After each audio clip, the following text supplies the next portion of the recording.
Closing mic थोड़ा करीब। अपने क्लोजिंग स्टेटमेंट में बात कही थी कि मजहब का जो फ्यूचर है वो ज़्यादा दिन नहीं जाने वाला है, लेकिन मैं देख पा रहा हूँ कि जो ऑक्सफोर्ड यूनिवर्सिटी की एक स्टडी है 2011 में हुई है जिसके 50 एकेडमिशियंस ने इसको अंजाम दिया था, उसमें वो ये कहते हैं कि जो फेथ इन गॉड है वो इनबिल्ट है ह्यूमन नेचर के अंदर, जिसको हम कहते हैं फितरत के अंदर शामिल है वो।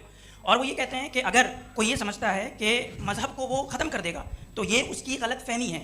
तो आप इसके बारे में, इस स्टडीज़ के बारे में क्या कहते हैं? ठीक है, मैं उनसे एग्री नहीं करता हूँ। वो कौन से प्रोफेसर होंगे ऐसा? उनके पास डेटा है, इन्होंने डेटा के होगा। डेटा क्या हो सकता है? फ्यूचर का डेटा तो नहीं हो सकता ना उनके पास, प्रेजेंट का डेटा हो सकता है। डेटा आपने सुना 100 साल पहले का बाद का डेटा? मैंने तो नहीं सुना आज तक। तो आज उनकी ये राय है और होगी राय, ठीक है। दुनिया में तरह तरह की राय है लोग, लेकिन मैं समझता हूँ कि वक्त के साथ इंसान ज़्यादा से ज़्यादा रीजनेबल और लॉजिकल होता जा रहा है। आज आप देखिए वेस्टर्न यूरोप में क्या परसेंटेज है नॉन बिलीवर्स की, बहुत हाई। वहाँ चर्च खाली पड़े होते हैं।